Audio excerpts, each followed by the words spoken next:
إن الحمد لله نحمده ونستعينه ونستغفره ونعوذ بالله من شرور أنفسنا ومن سيئات أعمالنا من يهده الله فلا مضل له ومن يضلله فلا هادي له وأشهد أن لا إله إلا الله وحده لا شريك له وأشهد أن محمدا عبده ورسوله أما بعد فإن خير الحديث كتاب الله وخير الهدى هدى محمد صلى الله عليه وسلم وشر الأمور محدثاتها وكل محدثة بدعة وكل بدعة ضلالة وكل ضلالة في النار. يا أيها الذين آمنوا اتقوا الله حق تقاته ولا تموتن إلا وأنتم مسلمون. يا أيها الناس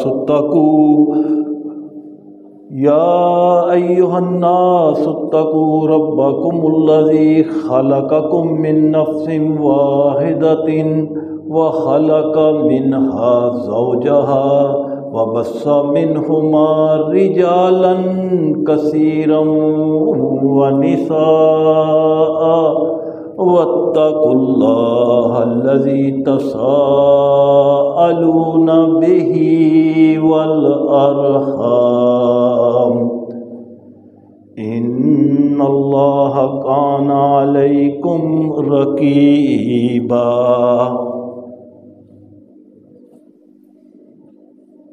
يا أيها الذين آمنوا اتقوا الله وقولوا قولا سديدا يصلح لكم أعمالكم ويغفر لكم ذنوبكم ومن يطع الله ورسوله فقد فاز فوزا عظيما.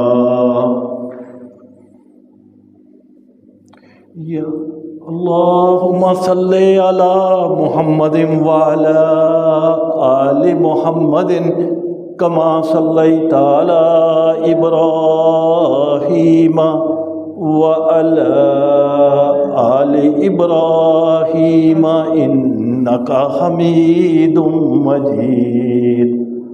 اللهم بارك على محمد وعلى آل محمد كما باركت على إبراهيم وعلى آل إبراهيم إنك حميد مجيد. رب اشرح لي صدري ويسر لي أمري واحلل عقدة من لساني يفقهوا قولي. أما بعد فأعوذ بالله السميع العليم من الشيطان الرجيم. بسم الله الرحمن الرحيم. إن عدة الشهور عند الله 12 شهرا في كتاب الله يوم خلق السماوات والأرض منها أربعة حرم ذلك الدين القيم فلا تظلموا فيهن أنفسكم۔ محترم سامعین و سامعات، یہ رجب کا مہینہ ہے اور یہ مہینہ ان حرمت والے 4 مہینوں میں سے ایک ہے جس کا ذکر اللہ سبحانہ و تعالیٰ نے سورۃ توبہ کی آیت نمبر 36 میں بیان فرمایا۔ اللہ فرماتے ہیں ان عدت الشہور عند اللہ، بے شک مہینوں کی گنتی اللہ کے نزدیک لوح و محفوظ جو کتاب ہے اس میں 12 ہے۔ اثنا عشر شہرا فی کتاب اللہ، اللہ کی کتاب جو لوح محفوظ ہے اس میں 12 ان کی تعداد ہے، اور یہ 12 کی تعداد اس وقت سے ہے یوم خلق السماوات والارض، جب سے اللہ تعالیٰ نے اس زمین اور آسمان کو پیدا فرمایا۔ منہا اربعۃ حرم، اور ان 12 مہینوں میں سے 4 مہینے ایسے ہیں جو حرمت والے ہیں، مقدس ہیں۔ ذالک دین القیم، اور یہی مضبوط دین ہے۔ فلا تظلموا فیہن انفسکم، پس تم ان مہینوں میں اپنی جانوں پر ظلم نہ کرو۔ اب یہ حرمت والے 4 مہینے کون سے ہیں؟ اس کی تفصیل احادیث میں موجود ہے۔ اب وہ لوگ جو اپنے آپ کو کہتے ہیں کہ جی ہم اہل قرآن ہیں، ہم تو وہ بات مانتے ہیں جو صرف قرآن میں ہو، تو ان سے بندہ پوچھے کہ بھائی قرآن میں کہاں لکھا ہوا ہے کہ 4 حرمت والے مہینے ہیں اور ان کے یہ نام ہیں؟ اتنا لکھا ہے کہ 4 مہینے حرمت والے ہیں، اور وہ 4 حرمت والے مہینے کون سے ہیں ان کا ذکر قرآن میں نہیں ہے۔ اس کی تفصیل احادیث میں۔ اب جو منکرین حدیث ہیں وہ بتائیں کہ قرآن میں ان کی نام کہاں لکھے ہوئے ہیں؟ صحیح بخاری کی حدیث ہے، بخاری اور مسلم کی۔ بخاری میں حدیث کا نمبر ہے 4662، اور مسلم میں بھی یہ حدیث موجود ہے 1679، اور اس کے راوی ہیں سیدنا ابو بکر رضی اللہ تعالی عنہ۔ روایت کرتے ہیں کہ اللہ کے رسول صلی اللہ علیہ وسلم نے فرمایا السنۃ 12 شہر، ایک سال میں 12 مہینے ہوتے ہیں۔ منہا اربعۃ حرم، اور ان 12 مہینوں میں 4 مہینے حرمت والے ہیں، اور وہ کون سے ہیں؟ اللہ کے رسول صلی اللہ علیہ وسلم نے فرمایا ثلاثۃ متوالیات، 3 تو وہ ہیں جو پے در پہ ہیں، کنٹینیویشن میں ہیں، یعنی ذوالقعدہ، اس کے بعد ذوالحجہ، اور اس کے بعد محرم۔ یہ 3 تو کنٹینیویشن میں ہیں، اور ایک چوتھا جو ہے وہ رجب ہے، الذی بین الجمادی و شعبان، جو جمادی الاخر اور شعبان کے درمیان میں ہے۔ تو اللہ کے رسول صلی اللہ علیہ وسلم نے سورۃ توبہ کی جو آیت نمبر 36 میں اللہ نے 4 حرمت والے مہینے بیان کیے، ان کے نام بتا دیے کہ وہ 4 مہینے کون کون سے ہیں۔ پھر اس آیت مبارکہ میں اللہ فرمایا فلا تظلموا فیہن انفسکم، اے لوگو ان حرمت والے مہینوں میں خاص طور پر اپنی جانوں پر ظلم نہ کرو۔ ظلم تو سال کے 12 مہینوں میں ہی نہیں کرنا چاہیے، گناہ سے تو اجتناب کرنا چاہیے، ہر وقت کرنا چاہیے، لیکن ان 4 مہینوں کی عزت و حرمت کے تقدس کی وجہ سے اللہ تعالیٰ نے خاص طور پر بیان فرمایا کہ ان 4 مہینوں میں اوائڈ کرنا ہے۔ اس ظلم سے کیا مراد ہے جس سے اللہ تعالیٰ نے منع فرمایا؟ اس سے ایک مراد تو یہ ہے کہ ان 4 مہینوں میں جنگ و جدل نہیں ہونی چاہیے، آپس میں لڑائی نہیں ہونی چاہیے، نہ قبائل کی نہ کسی اور لحاظ سے لڑائی نہیں کرنی چاہیے۔ کیوں؟ اس لیے کہ ان مہینوں میں لوگ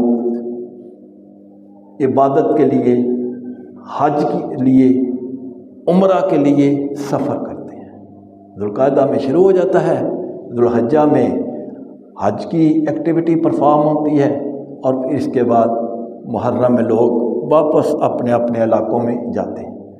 اس لیے اللہ تعالیٰ نے خاص طور پر فرمایا کہ ان مہینوں میں جنگ و جدل سے گریز کرنا ہے، قتال نہیں کرنا۔ اسی کے بارے میں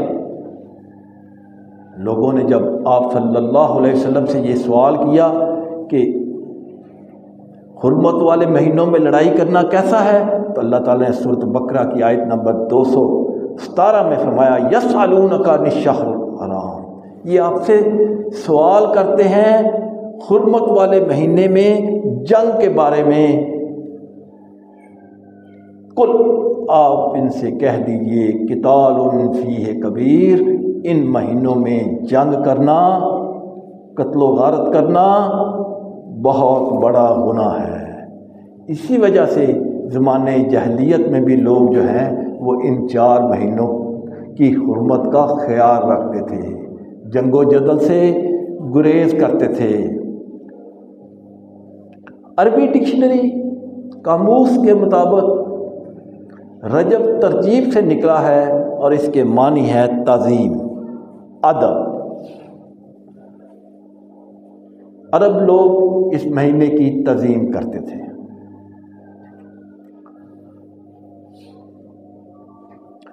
اور اس مہینے میں کچھ خرافات بھی ہوتی تھی، خاص طور پہ بتوں کے نام کے اوپر نظر و نیاز دی جاتی تھی، جس کو اسلام نے منع فرمایا۔ اللہ کے رسول صلی اللہ علیہ وسلم نے فرمایا، بخاری اور مسلم کی متفق علیہ حدیث ہے، بخاری میں حدیث کا نمبر ہے 5473 اور مسلم میں ہے 5116۔ آپ صلی اللہ علیہ وسلم نے فرمایا لا فرا ولا عتیرہ، اسلام میں نہ فرا ہے نہ عتیرہ ہے۔ یہ 2 بت تھے جن کے نام کے اوپر عرب جو ہیں یہ جانور ذبح کرتے تھے۔ تو اس حدیث سے بات یہ ثابت ہوئی کہ غیر اللہ کے نام پر جانور ذبح کرنا نہ صرف حرام ہے بلکہ شرک اکبر ہے۔ اللہ سبحانہ و تعالیٰ نے سورۃ مائدہ کی آیت نمبر 3 میں کیٹیگوریکلی 10 چیزوں کا ذکر فرمایا، 10 جانوروں کا ذکر فرمایا جو حرام ہیں، اور ان میں ایک یہ بھی ہے ما اہل لغیر اللہ، ہر ایسا ذبیح، ہر ایسا جانور حرام ہے جو غیر اللہ کے نام کے اوپر ذبح کیا جائے۔ اور وما ذبح علی النصب، اور ہر وہ جانور بھی حرام ہے جس کو آستانوں پر، مزاروں پر، درباروں پر ذبح کیا جائے، اگرچہ وہ اللہ کے لیے ہی ہو، لیکن دربار پر ذبح کرنے سے، آستانے پر ذبح کرنے سے، کسی قبر پر ذبح کرنے سے وہ جانور حرام ہو جاتا ہے۔ سنن ابو داؤد کی حدیث ہے 3313، اور اس کے راوی ہیں سیدنا ثابت بن ضحاک رضی اللہ تعالی عنہ۔ روایت کرتے ہیں کہ ایک شخص اللہ کے رسول صلی اللہ علیہ وسلم کے پاس آیا اور کہنے لگا کہ میں نے ایک نظر مانی تھی کہ میں بوانا کے مقام پر ایک اونٹ ذبح کروں۔ تو آپ صلی اللہ علیہ وسلم نے اس سے نہیں پوچھا، دوسرے صحابہ سے پوچھا، حل کان فیہ وثن او وثنان جاہلیت یعبد، کیا یہ جو شخص بوانا کا مقام کا بات کر رہا ہے، کیا وہاں پر زمانہ جاہلیت میں کسی بت کی پوجا ہوتی تھی؟ تو صحابہ نے عرض کی، لا یا رسول اللہ، اے اللہ کے رسول، نہیں ایسی تو کوئی بات نہیں ہے۔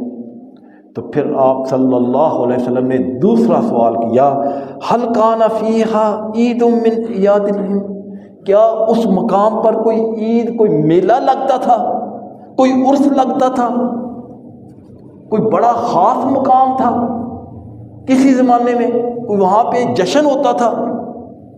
تو صحابہ نے کہا، لا یا رسول اللہ، اے اللہ کے رسول، ایسا بھی کوئی نہیں ہے۔ تو آپ صلی اللہ علیہ وسلم نے پھر اس شخص کو کہا کہ ٹھیک ہے، اوفے بنظرک، تو اپنی اونٹ کی قربانی کی جو نظر تم نے مانگی ہے وہ کر لو۔ اور ساتھ ہی آپ صلی اللہ علیہ وسلم نے فرمایا، فَإِنَّهُ لَا وَفَاءَ لِنَظْرٍ فِي مَعَاصِي اللَّهِ، اللہ کی نافرمانی میں کوئی نظر نہیں ہوتی۔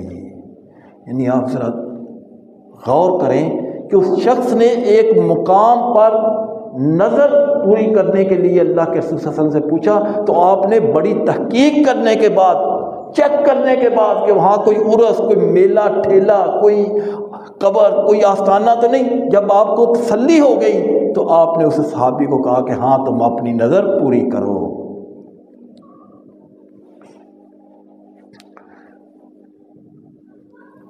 اس حدیث سے کیا بات ثابت ہوئی کہ نظر جو ہے یہ بھی اللہ کے لیے ہے۔ آپ عموماً سنتے ہوں گے نظر اللہ نیاز حسین، نہیں بھائی، یہ کفریہ کلمہ ہے۔ نظر بھی اللہ کے لیے ہے، نیاز بھی اللہ کے لیے ہے۔ تو ایک تو ظلم یہ کہ ان 4 مہینوں میں جنگ و جدل نہیں کرنی، اور دوسرا یہ ہے کہ کوئی شرکیہ اعمال نہیں کرنے، ان مہینوں کی حرمت کا لحاظ رکھنا ہے، اور خاص طور پر ان 4 مہینوں میں گناہوں سے بچنا ہے۔ جبکہ آج کے اس دور میں اس رجب کے مہینے میں ہی بہت زیادہ خرافات اور بدعات کی جاتی ہیں، اور جن کو لوگ کار خیر سمجھتے ہوئے انجام دیتے ہیں۔ ہاں، حالانکہ اللہ کے رسول صلی اللہ علیہ وسلم اپنے ہر خطبہ میں ارشاد فرماتے، اما بعد فإن خیر الحدیث کتاب اللہ، یقیناً سب سے بہترین بات اللہ کی کتاب ہے، وخیر الہدی ہدی محمد صلی اللہ علیہ وسلم، اور سب سے بہترین طریقہ اللہ کے رسول صلی اللہ علیہ وسلم کا ہے، اور وشر الامور محدثاتها، اور ہر برے کام، ہر وہ امور جو دین میں نئے ایجاد کیے جائیں وہ بدعت ہے، وکل بدعت ضلالہ، اور ہر بدعت ضلالت ہے، وکل ضلالت فی النار، اور پھر ہر گمراہی جو ہے یہ آگ کی طرف لے جاتی ہے۔ آپ ہر خطبے میں یہ بات پر زور دیتے ہیں۔ بخاری اور مسلم کی متفق علیہ حدیث ہے، بخاری میں حدیث کا نمبر ہے 2697، اور یہ حدیث مسلم میں بھی ہے 4492۔ ام المومنین عائشہ صدیقہ رضی اللہ تعالی عنہا اس حدیث کی راوی ہیں، فرماتی ہیں کہ اللہ کے رسول صلی اللہ علیہ وسلم نے فرمایا من احدث فی امرنا ھذا، جس شخص نے ہمارے دین میں نیا کام ایجاد کیا، ما لیس منہ، جو اس میں پہلے نہیں تھا، فہو رد، تو وہ رد ہے، وہ مردود ہے۔ اور مسلم کے الفاظ ہیں من عمل عملا لیس علیہ امرنا فہو رد، جس شخص نے کوئی ایسا کام دین میں کیا جس پر ہمارا حکم نہیں، فہو رد، وہ مردود ہے۔ تو اس حدیث دونوں سے بات کیا ثابت ہوئی کہ دین میں ہر نیا کام بدعت ہے، ہر نیا کام مردود ہے دین میں۔ اب اس حدیث کا بعض معنی کرتے ہیں، دیکھو جی ٹیلی فون بھی تو یوز کرتے ہو نا، موبائل بھی تو یوز کرتے ہو نا، یہ بھی تو نئی چیز ہے نا، یہ سپیکر کے اوپر آپ اذان دیتے ہو، بغیر سپیکر کے آپ خطبہ دے دو، سپیکر کو کیوں استعمال کرتے ہو؟ سپیکر بھی تو نیا ہے نا۔ اور بھائی یہ دنیاوی چیزیں ہیں، ان سے فائدہ اٹھایا جا سکتا ہے، گاڑیاں ہیں، موبائل ہے، پنکھے ہیں، اے سی ہے، گاڑیاں ہیں، ہوائی جہاز ہیں، یہ دنیاوی چیزیں ہیں، انوویشنز ہیں، ان سے پورا فائدہ اٹھانے کا حکم ہے کہ ان سے فائدہ اٹھاؤ۔ دین میں نئی کام ایجاد نہیں کرنا، دین میں کوئی نیا عمل ایجاد نہیں کرنا، اپنی طرف سے دین میں نئی چیز، نئی انوینشن نہیں کرنی۔ مثال کے طور پہ اسی رجب کے مہینے میں ایک بدعت صلاۃ الرغائب کے نام کے اوپر کی جاتے ہیں، کہنے کو تو نماز ہی ہے، لیکن یہ ہر رجب کے مہینے کی پہلی جمعرات کو پڑھی جاتی ہے، اور پڑھنے کا وقت کیا ہے؟ مغرب اور عشاء کے درمیان۔ کہاں لکھا ہوا ہے؟ کیا اللہ کے رسول صلی اللہ علیہ وسلم نے اس کا حکم دیا؟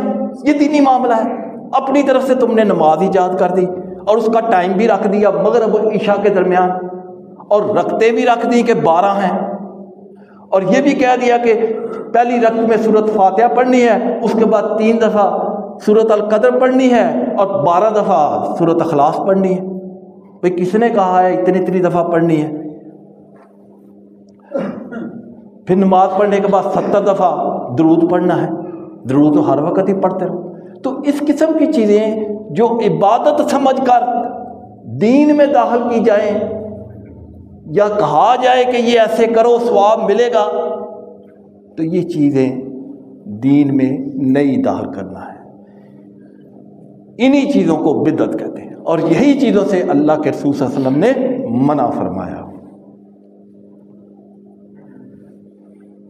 اگر تو یہ نماز اللہ کے رسول کے بعد کسی صحابی نے ادا کی ہو، کسی امام نے ادا کی ہو، تو چلو آدمی کہتا ہے کہ بھائی کوئی ثبوت تو ہے۔ اسی طرح رجب کے مہینے کے مخصوص دنوں میں روزے رکھنا، حالانکہ روزہ رکھنا ثواب ہے، نفلی روزہ آپ ہر وقت رکھ سکتے ہو، لیکن خاص دنوں میں جا کر روزہ رکھنا، رجب کے فلاں خاص دن ہے اس دن میں روزہ رکھنا ہے، تو یہ بدعت ہو جائے گی۔ ویسے آپ رکھیں جب آپ کا جی چاہے، فرضی روزے تو ہیں ہی، نفلی روزے جب آپ جی چاہے آپ رکھ سکتے ہیں، لیکن فضیلت کا اعتقاد کرتے ہوئے خاص دن روزہ رکھنا اس کی اجازت نہیں ہے۔ اسی طرح اس رجب کے مہینے میں خاص طور پر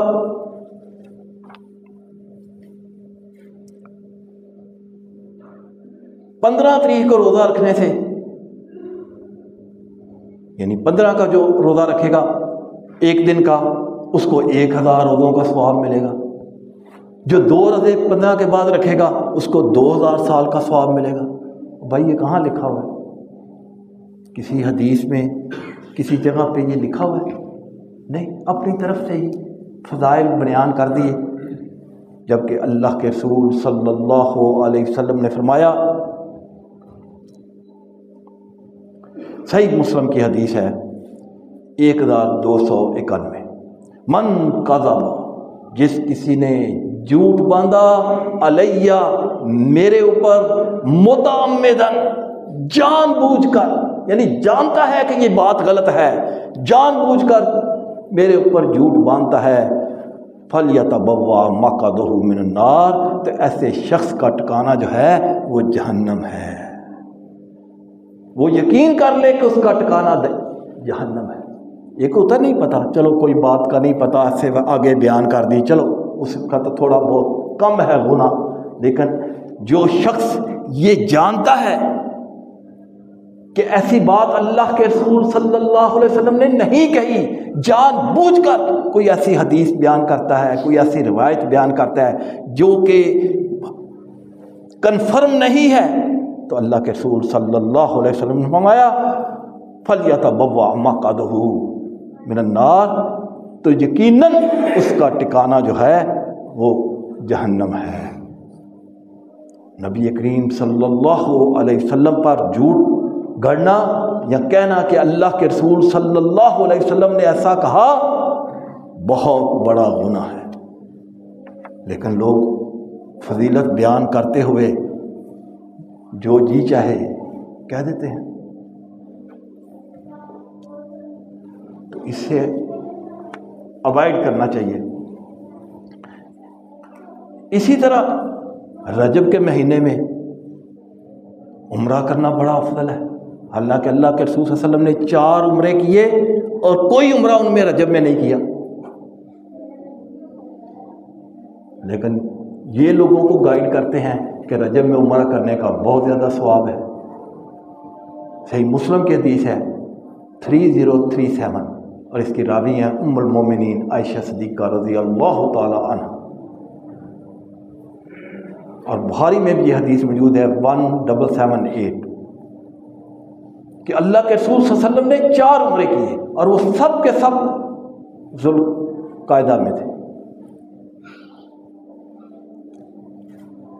انہی بدعات میں سے ایک بہت بری بدعت 22 رجب جو کل آ رہا ہے اس میں کنڈے ہیں۔ آج 21 ہے، آج مغرب کے بعد یہ کنڈے شروع ہو جائیں گے۔ بھائی تم ابھی کر لو، جمعے کی نماز کے بعد کنڈے کر لو، نہیں، کب کرنے ہیں؟ آج مغرب کی نماز کے بعد، چونکہ مغرب کے بعد 22 رجب شروع ہو جاتا ہے اور سب لوگ کھاتے ہیں اس کو۔ یہ کنڈا کیا ہے؟ یہ ہندوستانی زبان کا لفظ ہے اور اس کا معنی ہے مٹی کا برتن، کنالی کہہ لیں، ٹھوٹھی کہہ لیں، یعنی مٹی کا برتن۔ اور چونکہ یہ کنڈا وہ مٹی کے پیالے میں رکھ کے، چینی کا جو پیالہ ہوتا ہے اس میں رکھ کے دیا جاتا ہے، اس لیے اس کو کنڈا کہتے ہیں۔ پلیٹ میں رکھ دے بھائی، کوئی ڈسپوزیبل جو پلیٹ ہوتی ہے اس میں رکھ لیں، نہیں، مٹی کا برتن ہوگا،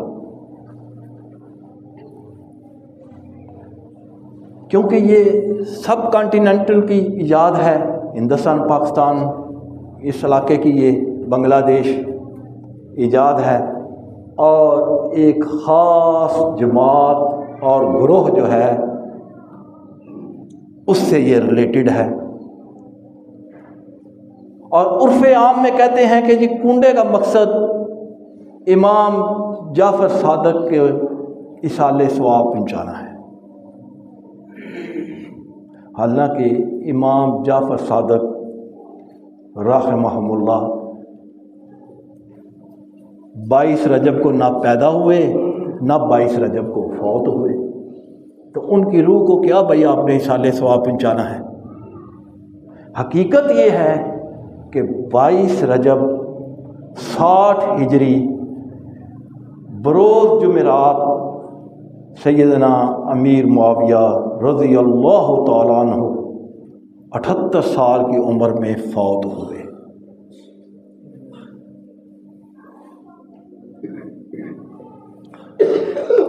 اور وہ لوگ جو بغض معاویہ رکھتے ہیں وہ ان کی وفات کی خوشی میں یہ کنڈے بناتے ہیں، عام آدمی کو پتہ ہی نہیں ہے۔ یہ کبھی رسم وہ اس خوشی میں کرتے ہیں کہ اس دن سیدنا امیر معاویہ رضی اللہ تعالیٰ عنہ اس دنیا سے رخصت ہوئے۔ ظاہر ہے یہ تو نہیں کہہ سکتے کہ صحابی رسول مر گئے ہیں تو میں خوشی کر رہا ہوں، لوگ ناراض ہو جائیں گے۔ لہذا انہوں نے امام جعفر صادق کو کہ ایصال ثواب کا رنگ دے کر لوگوں کو مطمئن کر دیا، اور لوگوں کو بیچاروں کو چونکہ پتہ نہیں ہے وہ کہتے ہیں یہی بات ہے، حالانکہ یہ ان کی کتابوں میں بھی لکھا ہوا ہے، لیکن عام جنرل مسلمان جو ہے اس بیچارے کو پتہ ہی نہیں ہے، وہ لا علمی میں ہی کیونکہ کہتے چلو یار ایصال ثواب ہی ہے نا، حالانکہ اس دن نہ امام جعفر صادق پیدا ہوئے نہ فوت ہوئے۔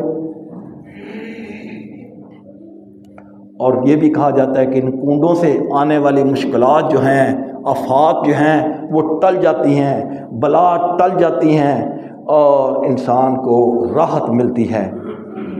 جو کسی کی حاجت ہو وہ یہ کنڈا کھائے اور دل میں اپنی حاجت کرے اور انشاءاللہ وہ حاجت جو ہے وہ پوری ہوگی۔ حالانکہ ایسی بری رسم کرنا صحابی رسول سیدنا امیر معاویہ رضی اللہ تعالیٰ عنہ کی سراسر توہین ہے، جبکہ کہا یہ جاتا ہے کہ اس سے مشکلات حل ہو جاتی ہیں، آفات دور ہو جاتی ہیں، کاروبار کو فروغ ملتا ہے اور جو خواہشات دلی ہوں، مرادیں ہوں وہ پوری ہوتی ہیں۔ تو یہ دھوکہ ہے۔ اگر آپ اس کنڈوں کی رسم پر تھوڑا سا غور کریں تو آپ کو حقیقت خود ہی واضح ہو جائے گی، صرف تھوڑا سا غور کرنا ہے۔ مثال کے طور پہ کہ بھئی یہ رجب کے کسی اور تاریخ کو کر لیں، ٹائم کو آگے پیچھے کر لیں، صبح کی بجائے دوپہر کو کر لیں، دوپہر کی بجائے مغرب سے پہلے کر لیں، نہیں، ٹائم کیا ہے؟ 21 رجب مغرب کے بعد 22 رجب شروع ہو جاتا ہے تو اس وقت کرنا ہے۔ چلو جی ٹھیک ہے، 22 کو کر لو۔ کرسی میز کے اوپر مہمان جو آئے ہیں، جیسے کھانے کے لیے ہوتا ہے بیاہ شادی کے اوپر، کرسی میز کے اوپر کھانا لگا دو، کھا لیں لوگ، نہیں، جس گھر میں یہ کنڈے ہوں گے آپ غور کریں، زمین کے اوپر دری بچھائی جائے گی، اس کے اوپر سفید چادر بچھائی جائے گی اور اس پر کنڈے رکھ کے اس کو کہا جائے گا کھاؤ۔ ماحول کیا پیدا کرنا ہے؟ ریزمبلنس کیا پیدا کرنی ہے؟ فوت کی والے گھر کی، کہ زمین کے اوپر بیٹھ کے کھاؤ۔ اچھا جی چلو زمین پہ بیٹھ کر کوئی یار بریانی کر لو، کوئی قورمہ نان کر لو، نہیں، میٹھی چیز ہوگی، چینی والی، کیونکہ چینی خوشی میں آدمی کھاتا ہے، مگر نہیں یہ کنڈا جو ہے یہ قورمہ اور ساتھ نان کر لیں، ساتھ پیپسی رکھ دیں، نہیں، قورمہ نہیں ہوگا، چکن نہیں ہوگا، مٹن نہیں ہوگا، نمکین کوئی چیز نہیں ہوگی، کیا ہوگی؟ میٹھی چیز، خوشی کی۔ ٹھیک ہے جی یار یہ پلیٹوں میں رکھ کے کھا، نہیں، مٹی کا برتن ہوگا تاکہ تذلیل ہو، گھی میں تلا جائے گا۔ یعنی یہ ساری رسمیں جو کی جا رہی ہیں اس کو آپ مائنیوٹلی غور کریں تو ایک فوت کی والا گھر جو ہے وہ آپ کو شو ہوگا۔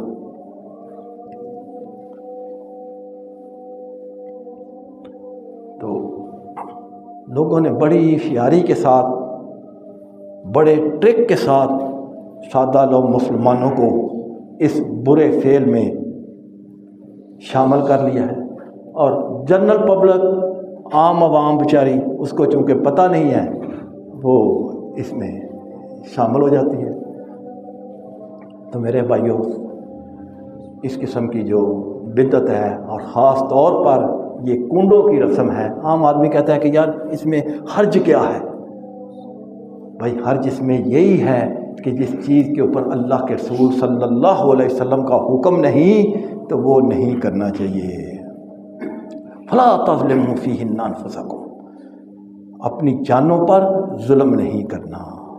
جس کام کا اللہ کے رسول صلی اللہ علیہ وسلم نے حکم نہیں دیا، آپ کے صحابہ سے ثابت نہیں ہے، اس سے اوائڈ کرنا چاہیے، کیونکہ یہ نافرمانی میں آتا ہے۔